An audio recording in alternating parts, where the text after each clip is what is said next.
이번에 배우실 내용은 저작권에 따른 소프트웨어 구분인데요. 첫 번째로 패치 버전이라는 게 있어요. 이 패치가 무슨 뜻이 있냐면 어디를 덧대는 헝겊 또는 부분, 조각 뭐 이런 뜻이 있어요. 가겠습니다. 오류를 수정한다거나 오류 수정이나 성능 향상을 위해서 프로그램의 일부를 변경해주는 소프트웨어이다. 아까 제가 패치가 무슨 뜻이 있다 그랬어요. 부분, 그죠? 조각. 그래서 프로그램의 일부를 변경해주는 소프트웨어 패치 버전이라고 합니다. 그리고 윈도우즈를 업데이트하는 것도 패치 버전이죠. 왜? 성능 향상을 위해서 업데이트가 되기 때문에 그것도 같이 알고 가셔야 돼요. 오픈 소스 소프트웨어 같은 경우는 오픈 열려 있는 거고, 소스라는 거는 프로그램의 소스를 얘기하는 거예요. 그래서 우리가 원시 프로그램이라고 그러잖아요. 소스 프로그램 바로 그겁니다. 오픈 소스 소프트웨어 소스 코드까지 제공이 돼요. 그래서 사용자들이 자유롭게 수정하거나 변경할 수 있다. 왜? 오픈되어 있기 때문에. 그렇게 생각하시면 돼요. 그래서 오픈 소스 소프트웨어도 시험 문제에서 언급이 돼요. 조심하시고. 이번에는 쉐어웨어인데, 쉐어라는 거는 무슨 뜻이 있어요? 나누다, 그죠? 같이 쓰다, 그 개념인데, 얘는 특정 기능이나 기능, 그 다음에 사용 기간에 제한을 두고 무료로 배포하는 건데, 쉐어웨어는 왜 무료로 배포하냐 이거죠. 구매를 갖다가 유도하기 위해서. 쉐어웨어는 구매를 유도하기 위해서 특정 기능이나 사용 기간에 제한을 두는 거죠. 그리고 또 하나, 홍보를 위해서 홍보를 위해서 특정 기능이나 사용 기간에 제한을 두고 배포하는 거는 우리가 데모 버전이라고 불러요. 데몬스트레이션, 데모 버전, 그것도 같이 알고 가시고요. 됐네요. 그 다음에 프리웨어라는 거, FREE, 프리라는 거는 자유로운, 여기서는 공짜의 개념으로 생각하시면 돼요. 누구나 임의 용도로 사용할 수 있는 공짜 프로그램. 네, 공짜라는 표현은 잘 안 쓰죠. 프리웨어. 상용 소프트웨어는 뭐예요? 얘는 돈 주고 사야 되는 거죠. 프로그램을 구입해서 사용하는 프로그램이다. 돈 주고 사야 되는 거 상용 소프트웨어. 됐네요.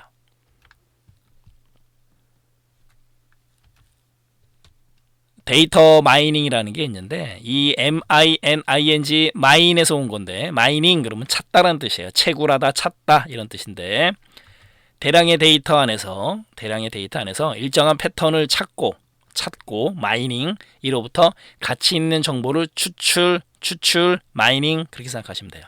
패턴을 찾고 정보를 추출, 마이닝, 그래서 데이터 마이닝이라고 부르는 거예요.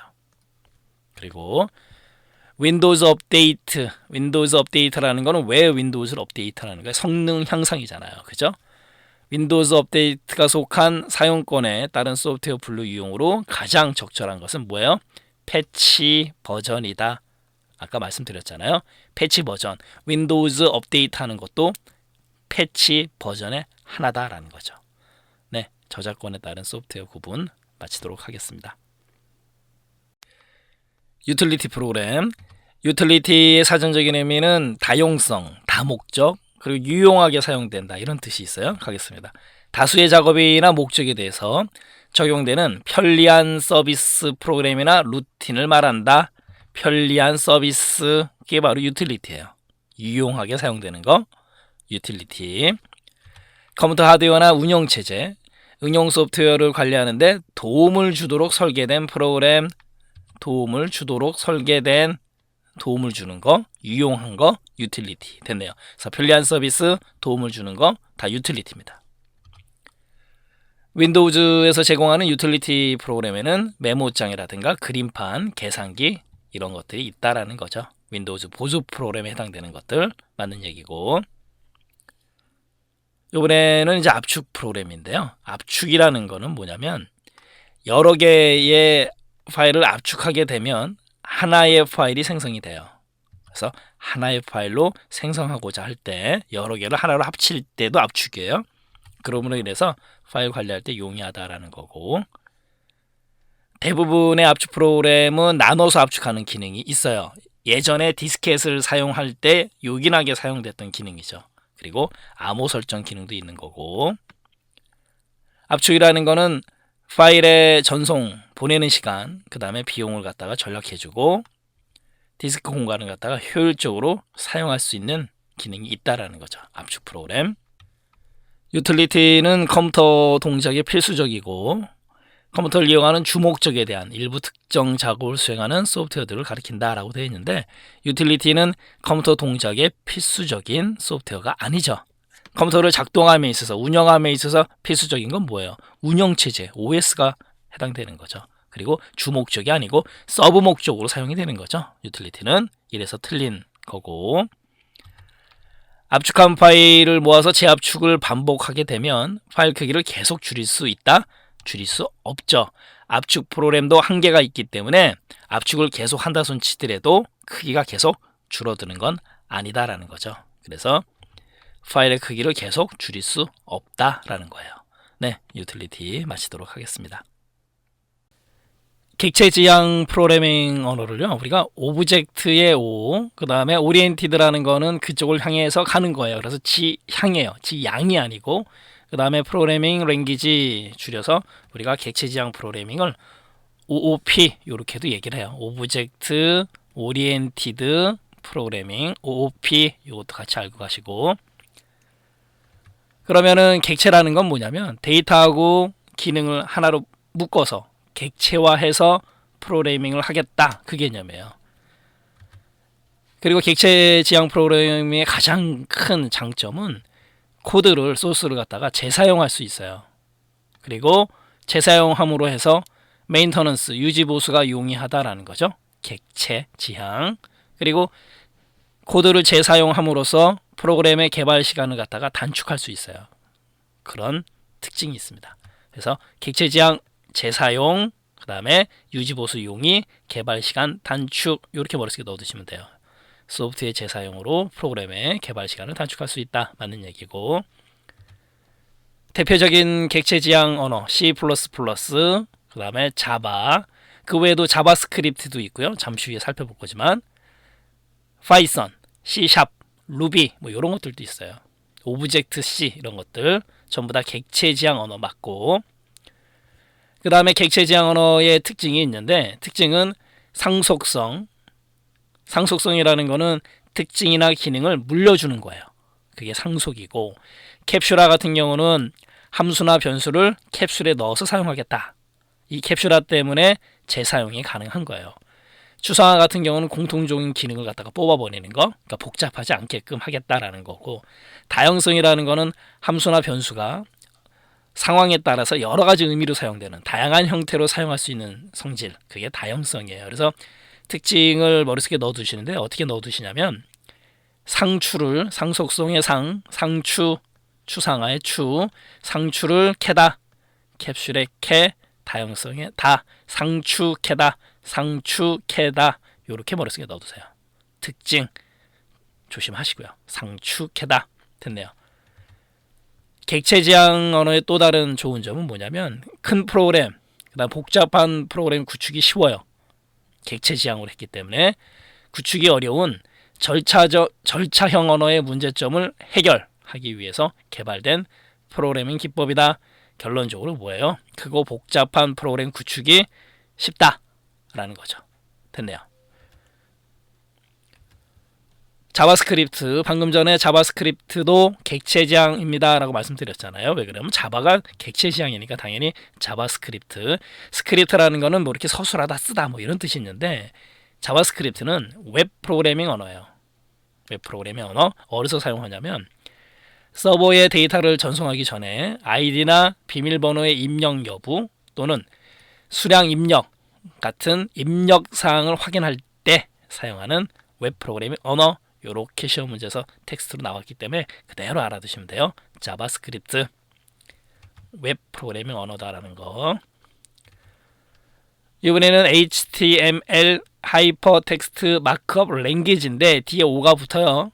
5가 붙습니다. HTML 하이퍼텍스트 마크업 랭귀지 5. 얘는 뭐냐면 차세대 웹 표준이다 라는 거죠. 그래서 텍스트와 하이퍼링크, 하이퍼링크는 연결되는 개념이잖아요.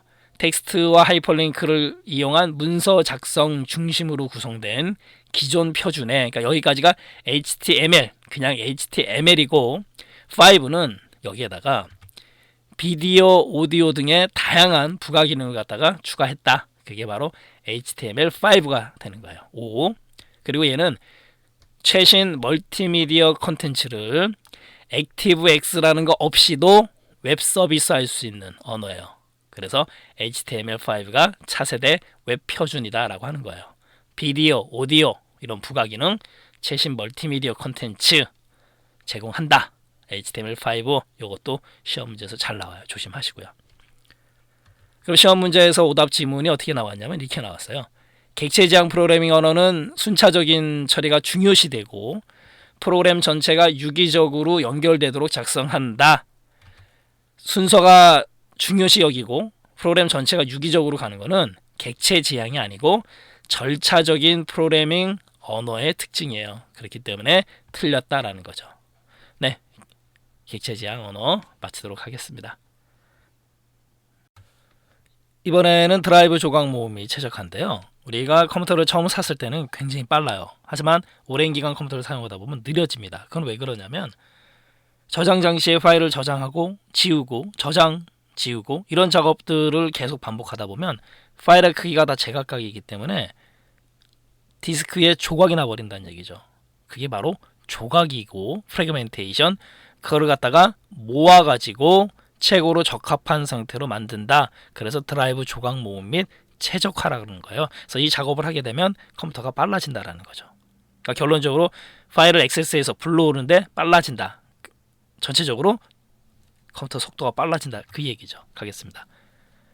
하드디스크에 단편화돼서 이 단편화라는 게 이제 조각이 난다라는 뜻이잖아요. 프래그멘테이션인데 그 조각난 파일들을 모아주는 거예요. 모아서 최고로 적합한 상태를 만들어주는 거, 그게 바로 최적화예요.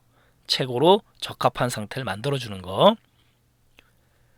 USB 플래시 드라이브와 같은 이동식 저장 장치도 조각화될 수 있다.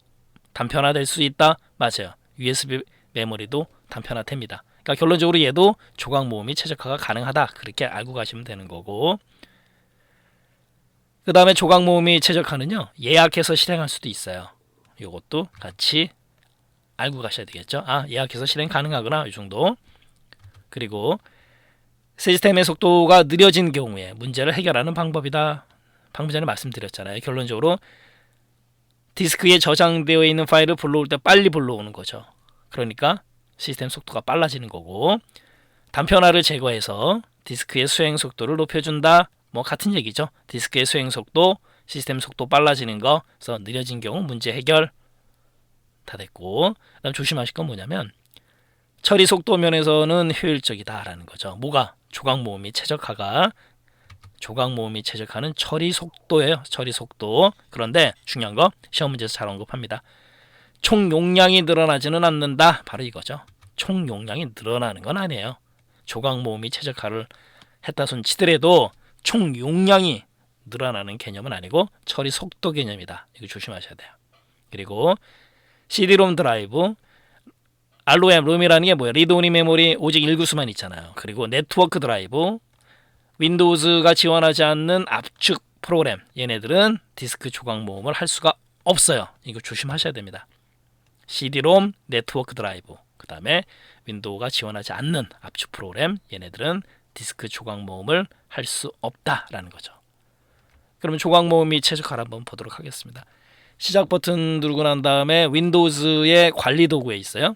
윈도우즈의 관리 도구 들어가게 되면 드라이브 조각 모음이 최적화가 있죠. 그 다음에 아래는 이제 디스크 정리가 있고, 드라이브 조각 모음이 최적화를 클릭해서 실행을 시키겠습니다. 그러면 드라이브 최적화가 나오는데 바로 이제 이 부분에 뭐라고 나오냐면 드라이브를 최적화해서 컴퓨터를 더 효율적으로 실행하거나 드라이브를 분석해서 최적화할지 여부를 갖다가 확인할 수 있다라는 거죠. 어디에서? 드라이브 최적화해서. 그리고 여기 보면은 0% 조각남 이렇게 쭉 써 있지 않습니까? 10% 이 비율이 10%가 넘어가면 조각 모음을 해줘야 돼요. 그렇게 또 알고 가셔야 되는 거고, 그래서 최적화를 누르게 되면 최적화가 이루어진다라는 거죠. 그리고 설정 변경 들어가게 되면 예약도 가능해요. 예약 실행, 아까 우리 보기에서 봤던 부분들 됐네요. 이게 바로 드라이브 최적화. 실행시키는 방법은 방금 전에 봤다시피 시작에 윈도우즈 관리 도구에 드라이브 조각 모음 및 최적화를 갖다가 클릭해서 실행할 수 있다라는 거고, 그 다음에 또 있어요. 윈도우 키 누르고 R 누른 상태에서 실행해서 아까 조각이 프래그멘테이션이라고 그랬잖아요. 그걸 없애지는 게 디프래그멘테이션이거든요. 그래서 DFRGUI라고 입력하고 난 다음에 DFRGUI 확인을 누르게 되면 드라이브 최적화가 실행이 돼요. 그것도 같이 알고 가시고요. 됐네요. 이번에는 이제 디스크 정리인데, 정리라는 거는 뭐예요? 버리는 거죠. 그래서 디스크 정리를 수행할 때 대상 파일, 이게 또 시험 문제에서 맞다 틀리다로 잘 나와요. 디스크 정리할 때 버리는 파일, 임시 인터넷 파일, 템포러리 파일 버려요. 그리고 휴지통에 있는 파일도 버립니다. 우리가 정리를 한다 그랬을 때 휴지통에 있는 거, 방 정리한다 그랬을 때 방에 있는 휴지통 버리잖아요. 바로 그겁니다. 휴지통에 있는 파일. 그 다음에 다운로드한 프로그램 파일, 얘네들을 갖다가 디스크 정리할 때 버린다라는 거예요. 그리고 이번에는 이제 포맷인데, 포맷이라는 거는 트랙과 섹터로 나눠주는 작업인데, 포맷 창에서 설정 가능한 항목, 볼륨 레이블, 이름을 주겠다는 얘기고, 그다음에 파일 시스템을 선택하겠다라는 거죠. NTFS, U Technology 파일 시스템. 그다음에 USB 메모리 같은 경우는 Extended FAT, EXFAT 선택 가능한 거고, 그다음에 빠른 포맷 선택할 수가 있어요. 이것도 한번 살펴보도록 하겠습니다. 윈도우즈의 관리 도구, 아까 잠깐 말씀드렸던 디스크 정리를 클릭을 해요. 그럼 디스크 정리 들어왔잖아요. 그래서 확인을 누르겠습니다. 그리고 나서 디스크 정리 대화 상자에서 바로 이 부분이에요. 삭제할 파일. 시험 문제에서 이거 언급을 잘 합니다. 다운로드한 프로그램 파일, 방금 전에 살펴봤고, 임시 인터넷 파일이라든가, 그리고 아래쪽으로 쭉 내려오게 되면 휴지통 있잖아요. 그리고 임시 파일, 그리고 또 미리 보기 사진, 그다음에 사용자 파일 히스토리, 얘네들을 갖다가 삭제하겠다라는 거예요. 됐네요. 그 다음에 포맷 같은 경우는 윈도우 키 누르고 이제 제가 2를 눌렀어요. 그 다음에 USB 드라이브 여기에서 마우스 오른쪽 버튼을 눌러요. 포맷이 있지 않습니까? 포맷을 들어가게 되면 여기서 용량, 그 다음에 파일 시스템, 아까 말씀드렸잖아요. NTFS, U Technology 파일 시스템 또는 EXFAT, 이건 지금 USB이기 때문에 Extended FAT가 확장된 거예요. 얘는 NTFS와의 호환을 위해서 만들어진 거고, 그리고 할당 단위 크기, 그 다음에 볼륨 레이블, 방금 전에 살펴봤던, 그 다음에 포맷 옵션, 빠른 포맷 줄 수 있어요. 만약에 여기서 시작을 누르게 되면 그 안에 있는 내용이 싹 지워집니다. 조심하셔야 돼요. 그래서 포맷은 트랙과 섹터로 나눠주는 작업이다 라는 거고, 시험 문제에서는 오답 지문이 어떻게 나왔냐면요, 이렇게 나왔어요. 드라이브 조각 모음이 최적화를 하고 난 다음에 디스크 공간의 최적화가 이루어져서 디스크의 용량이 증가한다 라고 뻥을 쳐요. 디스크의 용량이 증가하는 게 아니죠. 처리 속도가 빨라지는 거예요. 조심하셔야 되겠죠. 네, 마치도록 하겠습니다.